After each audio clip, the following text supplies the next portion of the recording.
Hello नमस्कार जय हिंद। आप देख रहे हैं टॉप ट्रेंडिंग खबरें और हम आपके लिए लेकर आए हैं देश और दुनिया की और आपके राज्य और शहर की सिलेक्टेड काम की फटाफट खबरें। लेकिन उससे पहले अगर आपने हमारे चैनल को सब्सक्राइब नहीं किया है तो चैनल को सब्सक्राइब करके बेल नोटिफिकेशन ऑन करें और इस वीडियो को ज्यादा से ज्यादा लाइक करें और शेयर करें। आप किस राज्य और शहर की ज्यादा खबरें देखना चाहते हैं हमें कमेंट करके बताएं, हम आपके राज्य और शहर की ज्यादा खबरें दिखा सकें। तो चलिए अब देखते हैं आज की फटाफट बड़ी खबरें।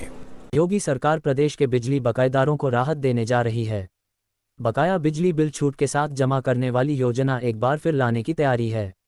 ऊर्जा विभाग एकमुश्त समाधान योजना OTS के लिए जिलों से बकाया रकम, विभाग का बकाया रखने वाले उपभोक्ताओं की संख्या और एक बार भी बिजली बिल नहीं जमा करने वाले उपभोक्ताओं का ब्यौरा मांगा है। जिलों से ब्यौरा आने के बाद OTS की समयावधि और उसका स्वरूप तय किया जाएगा। बिजली बिल के तौर पर उपभोक्ताओं का तकरीबन 1 लाख करोड़ रुपये बकाया है। बिजली बिल वसूली के तमाम प्रयासों का वह नतीजा नहीं मिल रहा है। लिहाजा विभाग चाहता है कि बकाया बिल पर लगने वाला ब्याज समाप्त कर दिया जाए ताकि उसकी मूल रकम तो कम से कम वापस आ सके। मोदी सरकार 11 अक्टूबर को किसानों के लिए कई योजनाओं का ऐलान करेगी। 4,200 करोड़ रुपए की योजनाओं का शुभारंभ किया जाएगा। इस बीच इस कार्यक्रम में PM किसान योजना की किस्त जारी होगी या नहीं, इस बारे में कोई जानकारी सामने नहीं आई है। मीडिया रिपोर्ट्स के मुताबिक सरकार 11 अक्टूबर को किसानों के लिए पहले शुरू की गई योजनाओं को फिर से शुरू कर सकती है। सरकार ने इससे पहले 16 जुलाई को प्रधानमंत्री धन योजना शुरू की थी। इस योजना से 1.7 करोड़ किसानों को फायदा होगा। सरकार ने इस योजना के लिए 24,000 करोड़ रुपए का बजट रखा है। इस बीच इस कार्यक्रम में इस योजना को लेकर कोई बड़ा ऐलान हो सकता है। उत्तर प्रदेश सरकार की ओर से कुछ वाहनों की खरीद पर खासी छूट दी जा रही है। खास बात यह है कि इस लाभ को प्राप्त करने के लिए आपके पास काफ़ी कम वक्त बचा है। दरअसल योगी सरकार ने इलेक्ट्रिक वाहनों ऐप को बढ़ावा देने के लिए एक अहम पहल की है। राज्य सरकार EV खरीदने वालों को सब्सिडी, पंजीकरण शुल्क में छूट, रोड टैक्स में पूरी राहत दे रही है। ये सुविधा सीमित समय के लिए है। इसका लाभ उठाने की अंतिम तिथि 13 अक्टूबर निर्धारित की गई है। ऐसे में जो भी नागरिक इलेक्ट्रिक वाहन खरीदने की योजना बना रहे हैं उनके लिए यह एक बेहतरीन मौका है। श्रीराम जन्मभूमि मंदिर निर्माण अपने अंतिम चरण में है और इसी बीच एक ऐतिहासिक पल आने वाला है। प्रधानमंत्री नरेंद्र मोदी 25 नवंबर को अयोध्या में राम मंदिर के शिखर पर 21 फुट ऊंची धर्मध्वजा फहराएंगे। इस ध्वजारोहण समारोह के साथ ही मंदिर का निर्माण आधिकारिक तौर पर पूरा हो जाएगा। श्रीराम जन्मभूमि मंदिर निर्माण समिति के अध्यक्ष नृपेंद्र मिश्र ने बताया कि प्रधानमंत्री मोदी का ये दौरा ऐतिहासिक महत्व रखता है। उन्होंने कहा कि इस ध्वजारोहण समारोह के माध्यम से प्रधानमंत्री मोदी यह संदेश देंगे कि सदियों पुराना आस्था का स्वप्न अब साकार हो गया है। भारत ने अफगानिस्तान की राजधानी काबुल में दूतावास शुरू करने का आधिकारिक ऐलान किया है। नई दिल्ली के हैदराबाद हाउस में अफगान के विदेश मंत्री आमिर खान मुताकी के साथ बैठक में विदेश मंत्री एस जयशंकर ने इसकी घोषणा की। जयशंकर ने इस दौरान अफगानिस्तान के संप्रभुता का समर्थन भी किया।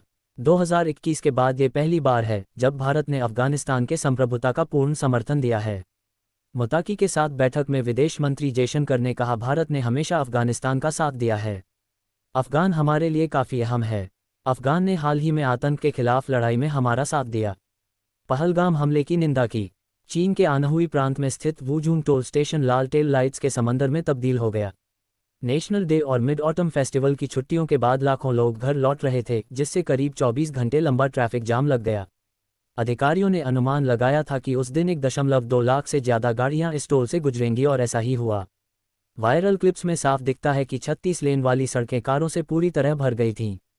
ड्रोन फुटेज में गाड़ियां चमकती लाइटों के नीचे रेंगती दिखीं, फिर आगे जाकर 4 लेन की बॉटलनेक में फंस गईं। सोशल मीडिया पर यह दृश्य तेजी से वायरल हुआ और लोगों ने इसे अराजकता का सुंदर दृश्य बताया। इस साल चीन में नेशनल डे और मिड ऑटम फेस्टिवल एक साथ मनाए गए, जिससे छुट्टी एक दिन बढ़कर 8 दिन 1 से 8 अक्टूबर की हो गई। टूरिस्ट मिनिस्ट्री के मुताबिक इस दौरान 888 मिलियन यात्राएं हुईं, जो पिछले साल के 765 मिलियन से कहीं ज़्यादा थीं। इतनी बड़ी संख्या में लोगों के एक साथ लौटने से सड़कें जाम हो गईं। मायावती ने लखनऊ में आयोजित महारैली में कई बड़े संकेत दिए। उन्होंने साफ किया कि बसपा अकेले ही चुनाव लड़ेगी और पूर्ण बहुमत से यूपी में फिर सत्ता पाने का टारगेट रहेगा। कांशीराम की पुण्यतिथि पर आयोजित रैली में उन्होंने सबसे ज्यादा हमला समाजवादी पार्टी पर बोला और कहा कि ये जब सत्ता में आए तो प्रोन्नति में आरक्षण को खत्म करने का प्रयास किया। इसके अलावा समाजवादी पार्टी दलितों और उनके महापुरुषों के अपमान में सबसे आगे रही है। मायावती ने कहा कि दलित महापुरुषों के नाम पर जिन जिलों और योजनाओं के नाम रखे गए थे उन्हें समाजवादी पार्टी की सरकार आने पर बदल दिया गया था। उत्तर प्रदेश की ग्रामीण जनता के लिए एक बड़ी खुशखबरी सामने आई है। अब उन्हें आधार कार्ड बनवाने या उसमें संशोधन कराने के लिए शहरों की दौड़ नहीं लगानी पड़ेगी। प्रदेश सरकार ने निर्णय लिया है कि ग्राम पंचायत सचिवालयों में आधार से संबंधित सेवाएं उपलब्ध कराई जाएंगी, जिससे गांव के लोगों को समय, पैसा और मेहनत तीनों की बचत होगी। प्रदेश के पंचायती राज विभाग को इस सेवा को शुरू करने के लिए भारतीय विशिष्ट पहचान प्राधिकरण UIDAI के साथ MOU साइन करने की अनुमति दे दी गई है। विभाग के निदेशक अमित कुमार सिंह के अनुसार इस सुविधा को पहले चरण में 2500 ग्राम पंचायतों में शुरू किया जाएगा।